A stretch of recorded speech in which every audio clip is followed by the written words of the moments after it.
उसके बाद में बड़ी विधि विधान के साथ में ब्राह्मणों को बुलाया, वापस माता रुक्मिणी को लाए और धूमधाम से बारात भी आई ठाकुर जी की। और भगवान श्री कृष्ण का माता रुक्मिणी के साथ में विधि विधान के साथ में विवाह कर दिया। भगवान का विवाह होने के बाद में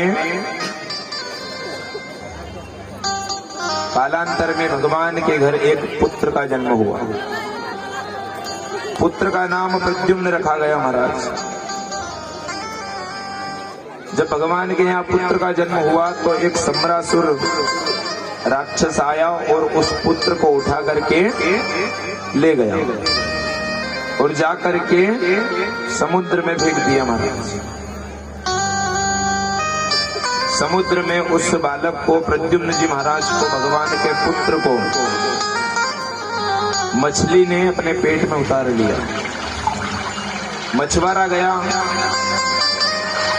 वो मछली पकड़ करके उसी राजा को भेंट कर दी। किसको? सम्रासुर को।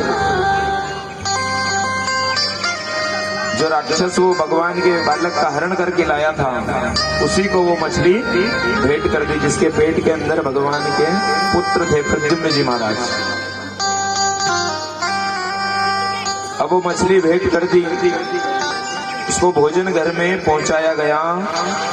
जब उस मछली का पेट फाड़ा ना, तो एक सुंदर बालक निकला उसके पेट से महाराज। तो मायावती जो है, उन्होंने लालन पोषण करना प्रारंभ कर दिया उस बालक का। लेकिन जब वो बालक धीरे धीरे धीरे धीरे बड़ा हुआ तो उसी को वो मायावती अपने पति के रूप में देखने लगी। जिसने लालन पोषण किया वो तो माता के समान हो जाती है, लेकिन अगले जन्म की उसे कुछ बात याद थी कि अगले जन्म में वो पति पत्नी थे। इसलिए धीरे धीरे प्रद्युम्न जी महाराज बड़े हुए तो वो पति के रूप में मानने लग गई। सारी व्यथा कथा जो थी प्रद्युम्न जी को बता दिया। बोले ये जो राक्षस है ये बहुत बड़ा है महाराज, इनसे कभी उलझने की कोशिश मत करना। लेकिन प्रद्युम्न जी माने नहीं और बहुत भयंकर युद्ध हुआ प्रद्युम्न जी महाराज का और सम्रासुर का। अंत में सम्रासुर मारा गया, प्रद्युम्न जी महाराज की विजय हुई और अपनी पत्नी मायावती को ले जा करके द्वारिका में पहुंच गए। भगवान श्री कृष्ण का रूप और प्रद्युम्न जी महाराज का एक ही है। यदि दोनों को सामने खड़े कर दें तो कोई भी नहीं पहचान पाएगा कि भगवान का पुत्र है या भगवान है। दोनों एक जैसे लगते हैं, कोई भी उनको पहचान नहीं पाएगा। माता रुक्मिणी आई, लेकिन अपनी पत्नी को साथ में लेकर के आए प्रद्युम्न जी महाराज, तो उन्होंने पहचान लिया कि ये तो मेरा बालक है। पत्नी को साथ में लेकर के आए हैं। बड़ा भारी द्वारिका में उत्सव मनाया गया महाराज, और विधि विधान के साथ में ब्राह्मणों को बुला करके आनंद के साथ में उनका विवाह कर दिया महाराज, बड़े विधि विधान से। जैसे हमने माता रुक्मिणी का विवाह करा था कि नहीं कल, ऐसे उनका बड़े आनंद के साथ में प्रद्युम्न जी महाराज का मायावती के साथ में विवाह कर दिया। तो अभी तक भगवान के कितने विवाह बाकी है? बहुत सारे विवाह किए भगवान ने। तो 16,108 विवाह हुए भगवान के, और आज 7वां दिन है। 7 दिन हो गए कथा करते करते, लेकिन भगवान का एक विवाह हुआ है। अब 16,108 विवाह और भी बाकी है महाराज। 7 और 7 14 दिन और लगेंगे। अभी तो 7 दिन तो हो गए, और 7 दिन में एक ही विवाह के गीत गाए हमने। अभी तो बहुत सारे गीत गाने बाकी है भगवान के, क्योंकि अभी तक ठाकुर जी के एक ही विवाह के आनंद लिए हमने। अब 16,108 विवाह कब होंगे? रोज ऐसे ही कथा सुननी है अपने को, और रोज उधर भंडारे के आनंद भी लेने हैं। बड़ी जोर से रोज आनंद के साथ में सुबह शाम दोनों टाइम भंडारा चल रहा है अपने गांव जरेल में। आनंद के साथ में पहले भोजन करो, उसके बाद में यहाँ आकर के ने कथा श्रवण करो।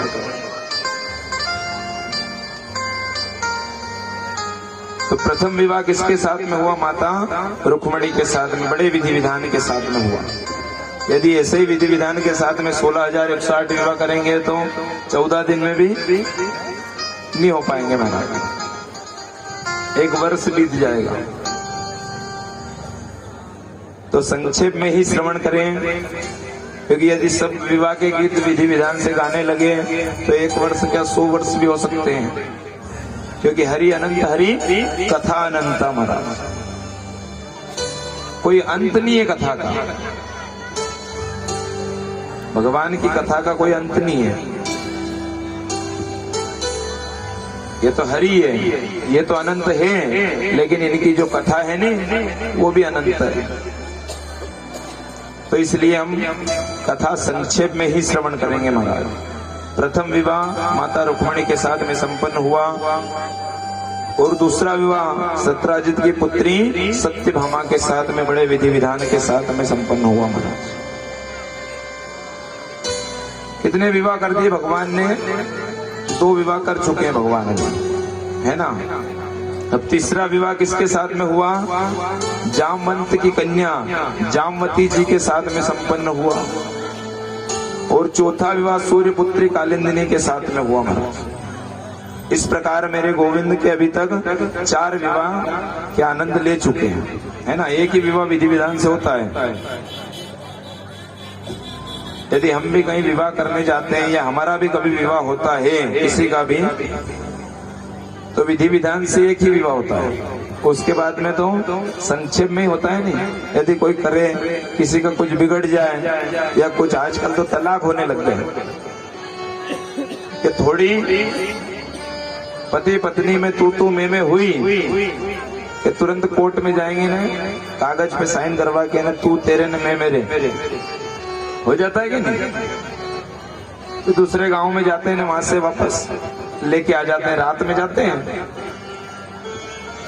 तो वो कोई विधि विधान से विवाह नहीं होता है हमारा। विधि विधान से तो जीवन में एक ही बार होता है और उसी को मान्यता है।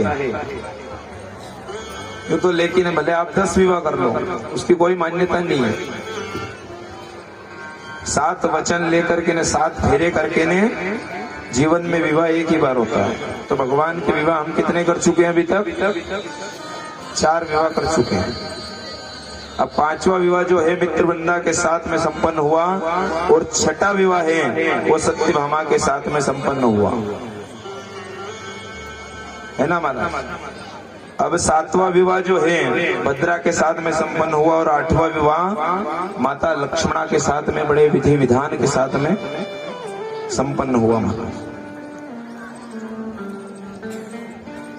कितने विवाह कर दिए भगवान के? 8 विवाह हो गए हैं।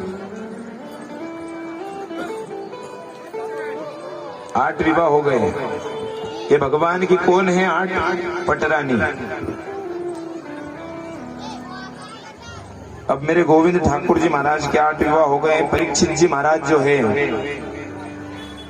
उन्होंने प्रश्न किया, महाराज बोले हमने तो सुना है कि भगवान के 16,108 विवाह हुए। आप सबने भी सुना होगा कि नहीं, भगवान ने 1, 2, 4, 8 विवाह नहीं करे, 16,108 विवाह करें। तो 8 विवाह तो हो गए, लेकिन 16,100 विवाह भगवान ने एक ही मुहूर्त में और एक ही साथ में करा। तो 16,100 कन्या कितनी होती है? एक कन्या भी नहीं, 2 भी नहीं कि एक के पीछे एक फान दें और फेरे भर लें। 16,100 की बात चल रही है महाराज। बोले वो एक ही साथ में करा। अब वो कैसे कर रहा होगा हमारा? तो सुखदेव जी कहते हैं प्राण ज्योतिषपुर में एक भौमासुर नाम का राक्षस बड़ा भारी था हमारा, बहुत बड़ा राक्षस था वो, बहुत बड़ा राक्षस था। वो क्या करता था, नए नए राज्य में जाता था रोज, और जाकर के वहां से कन्याओं का चोरी करने लगा महाराज। लड़की चोरी करके लाता था और अपने कारागृह में बंद कर दिया करता था। हर दिन हर नए नए राज्य में जाता था, हर गांव में, हर क्षेत्र में जाने लगा महाराज। बहुत बड़ा असुर था, उसका तो कोई कुछ नहीं बिगाड़ सकता। श्री राधे। तो महाराज हर गांव में, हर क्षेत्र में जाने लगा वो, और वहां से लड़कियों को चुरा चुरा करके ने कन्याओं का हरण करके लाता था महाराज। अब भगवान को पता चला उस समय तक उसके पास में कितनी कन्याएं हो गई थी, 16,100। इधर मेरे गोविंद को पता चला द्वारिका में आनंद के साथ में अपनी 8 पटरियानियों के साथ में आनंद ले रहे थे। जब भगवान को पता चला कि प्राण ज्योतिषपुर में भौमासुर नाम का बहुत बड़ा दैत्य है, असुर है, और वो कन्या का हरण करता है, तो भगवान तुरंत वहां पे पहुंच गए। भगवान वहां पे चले गए महाराज। भौमासुर से बहुत भारी युद्ध हुआ उनका, मेरे गोविंद का। प्रातः काल से युद्ध प्रारंभ हुआ, सायं काल का समय हो गया, और अंत में भौमासुर नाम का जो राक्षस था वो मारा गया। भगवान श्री कृष्ण ने उसका भी उद्धार कर दिया। और फिर पता चला कि कारागृह में 16,100 रानी है, जो कन्याओं का हरण करा था, वो सब कारागृह में बंद है महाराज। तो मेरे गोविंद गए और सभी को 16,100 कन्याओं को वहां से मुक्त कर दिया। सभी बंधन में थी, कारागृह में बंद थी, वहां से सभी को छुटकारा पा दिया महाराज। बोले अब आप अपने घर जा सकती हो। 16,100 कन्याओं ने हाथ जोड़ करके कहा कि प्रभु अब हमारा कौन है, हमारा हरण हुआ है, अब हम ना तो गांव में जा सकते हैं और ना हमारे घर पे जा सकते, ना कहीं रिश्तेदार में जा सकते, कहीं भी नहीं जा सकते।